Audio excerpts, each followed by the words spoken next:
11واں تو آج ایک گواہ مل گیا. وہ فرشتے کے FIR کے 12ویں گواہ. ان کا تعلق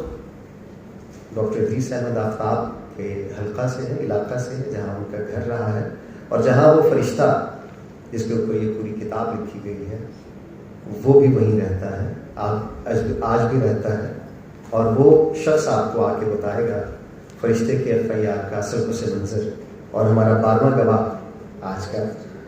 یہ شخصیت ہے. آپ سب کی بھرپور تعلیم میں دعوت دوں گا ڈاکٹر طاہر ندیم صاحب کو. ان کا تعلق ڈپارٹمنٹ آف ایجوکیشن سے ہے, پروفیسر ہے ڈپارٹمنٹ آف ایجوکیشن.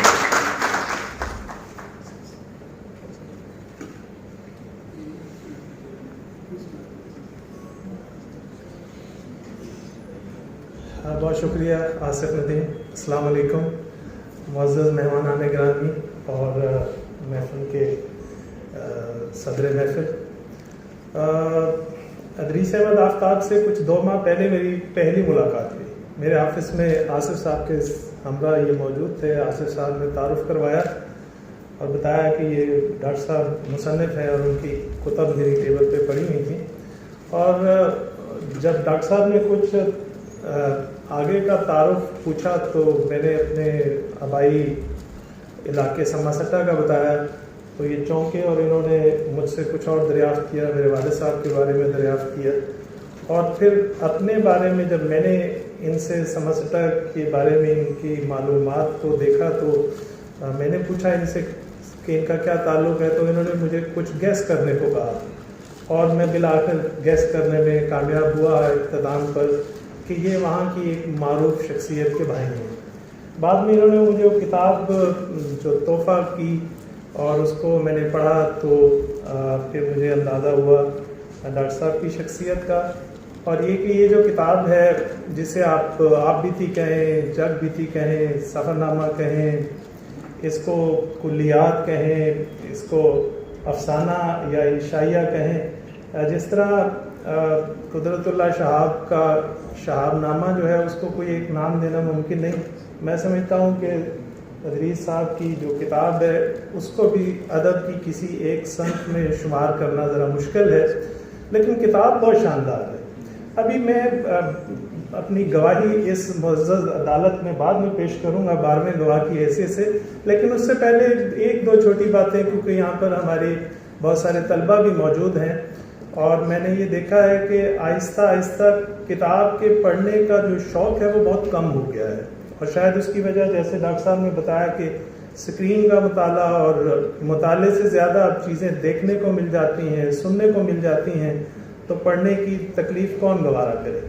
لیکن کتاب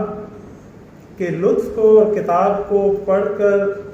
جو آپ حظ اٹھاتے ہیں شاید اس کو لفظوں میں بیان کرنا ممکن نہیں.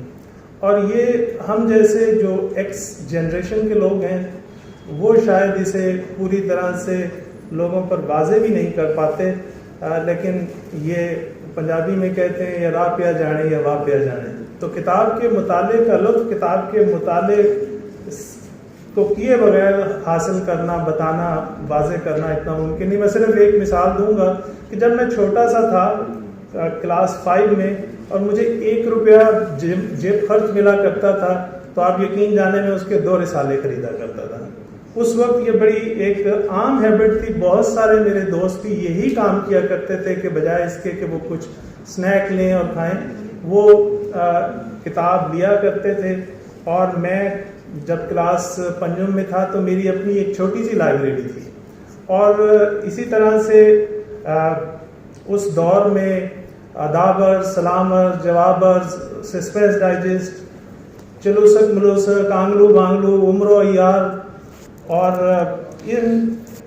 اس سطح سے گزر کر ہم بہت آگے کیمیائے سعادت, غنیت الطالبین اور یہ اس طرح کی جو کتب ہیں وہ بھی پڑھنے لگ گئے تھے. تو یہ ایک وجہ ہے کہ اردو ادب میں نہ کچھ پڑھنے کے باوجود آج ہم کچھ دعویٰ تو نہیں کرتے لیکن ادب شناس بھی ہیں اور اچھے ادب کو آج بھی پڑھ کے لطف اٹھاتے ہیں. اور جب ڈاکٹر صاحب نے پہلے فرشتے کی FIR کی جلد اول پہلے دی تو اس کو جب پڑھا تو یقین جانے بالکل ایسے ہی سب لوگ یہ کیفیت اپنی بیان کر چکے ہیں کہ اس کو چھوڑنے کو دل نہیں چاہا کہ اس کو مکمل طور پر پڑھا جائے. اور میں یہ آپ کو اپنے جو یہاں پر طلبہ ہیں خاص طور پر ان سے ریکویسٹ کروں گا، ایک تو کتب بینی کی عادت ڈالیں اور یہ کتاب ضرور پڑھیں. ایک BBC پہ میں ایک پروگرام دیکھا کرتا تھا بڑے شوق سے، دیر از نو گوئنگ بیک، اور اس کا جو مورل تھا وہ بڑا شاندار تھا کہ کسی ایک آدمی نے کوئی فیصلہ کر لیا اور وہ بعد میں غلط ثابت ہوا، لیکن وہ اس سے پھر پیچھے نہیں ہٹا اور اس کو ایک سکسیس سٹوری میں کنورٹ کیا. فرض کیا کوئی جائیداد خریدی، اس میں کوئی مسائل نکل آئے، اس میں ریسٹورینٹ بنانا تھا، لیکن اس نے کہا نہیں اب میں نے اسے سکسیس سٹوری بنانا ہے، اور پھر ایفرٹ کر کے اس نے اسے کیا ہے. تو ڈاکٹر صاحب کی یہ جو کتاب ہے، چاہے وہ سماسٹا سلطان پورہ کا قوت خانہ ہو، مہار والی ہو، جنڈ والا ہو، نہر میں گرنے کا واقعہ ہو، چشتیاں کا ہو، ڈارا والا کی قید ہو،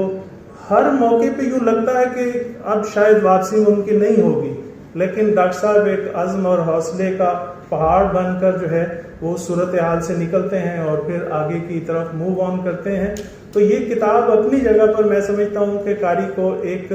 بہترین عزم، حوصلہ اور ہمت جو ہے اس کی تعلیم دیتی ہے، اور یہ موسٹ ریکمینڈڈ بک ہے جس کو کہ پڑھا جانا چاہیے. اب میں اپنی اس معزز عدالت میں اپنی گواہی پیش کروں گا. ڈاکٹر صاحب کے جو برادر محترم اور اس کہانی کے ایک طرح سے ویلن بھی ہیں، وہ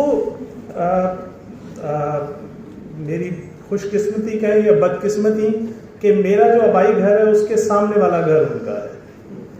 اور ان کے جو بڑے برخوردار ہیں وہ میرے پرائمری سے کلاس 1 سے کلاس فیلو رہے اور اب بھی ماڈل ٹاؤن اے میں موجود ہیں، اور اس فیملی کے ساتھ میرا بڑا قریبی تعلق رہا. اور میں یہ گواہی دیتا ہوں اس معزز ایوان میں کہ وہ صرف اس ڈاکٹر ادریس آفتاب کے ولن نہیں ہیں، اس کتاب کے ولن نہیں ہیں، بلکہ ہمارے اثر بہت سارے جو نوجوان ہیں اور طلبہ ہیں ان کے بھی ولن ہیں. میں ان کی بہت ساری جو کتاب میں لکھی ہوئی تفصیلات ہیں ان کی براہ راست تصدیق نہیں کر سکتا کیونکہ میں وہاں موجود نہیں تھا یا ان واقعات کا عینی شاہد نہیں ہوں، لیکن جو ڈاکٹر صاحب کے برادر ہیں ان کی افتاد طبع ہے اور ان کی جو مختلف چیزیں ہیں، میں ایک دو آپ کے سامنے پیش کرتا ہوں. وہ جو جگہ ہے جہاں پر سلطان ٹاؤن ہے، جس کو اب قدیر ٹاؤن کا نام دیا گیا، جہاں میرا بھی گھر ہے، جہاں ڈاکٹر صاحب کے بھائی کا بھی گھر ہے، وہیں پر سماسٹا کا اس وقت کا اکلوتا اسکول گورنمنٹ ہائی اسکول سماسٹا تھا، اور ہم اس میں جب پرائمری میں پڑھا کرتے تھے تو اس کے بالکل سامنے ایک گراؤنڈ تھا جس کے بارے میں ڈاکٹر صاحب کا یہ دعویٰ تھا کہ یہ ان کی زمین ہے، اور وہ آنے بہانے اس گراؤنڈ میں کبھی کھالا توڑ کے پانی چھوڑ دیا کرتے تھے، کبھی ہل چلا دیا کرتے تھے، کبھی اس کے طرف جانے والے راستوں پر کئی بار انہوں نے دیوار تعمیر کی اور راستہ بند کیا، جسے طلبہ نے ایک باہمی کوشش کے ذریعے سے اس کو توڑا اور پھر دوبارہ سے اس گراؤنڈ کو جو ہے حاصل کرنے کی کوشش جاری رکھی. تو یہ اور اس جیسے بہت سارے واقعات ہیں جس میں ان کی شخصیت اور ان میں موجود غصہ، جلال اور انتقام، وہ سب کچھ موجود ہے. اور جب میں نے ڈاکٹر صاحب کی تحریر کے اندر وہ سارے ظلم و ستم دیکھے تو چونکہ میں اس زندہ تاریخ کا حصہ ہوں، اور وہ جگہ جہاں پر اولین قید ڈاکٹر صاحب نے کاٹی شاید میں اس سے چند گز کے فاصلے پر رہتا رہا ہوں، تو میں محسوس کر سکتا ہوں کہ وہ واقعات جو ہیں ان میں کوئی لغو بات نہیں ہے، کوئی داستان ترازی نہیں ہے، بلکہ ایسا ہونا کریم قیاس ہے. تو یہ میں اس میں گواہی دیتا ہوں، اور چونکہ اب کافی سارا وقت ہو گیا، اس پہ بہت ساری بات ہو سکتی ہے، لیکن میں بس انہی الفاظ کے ساتھ آپ سے اجازت چاہتا ہوں. بہت شکریہ.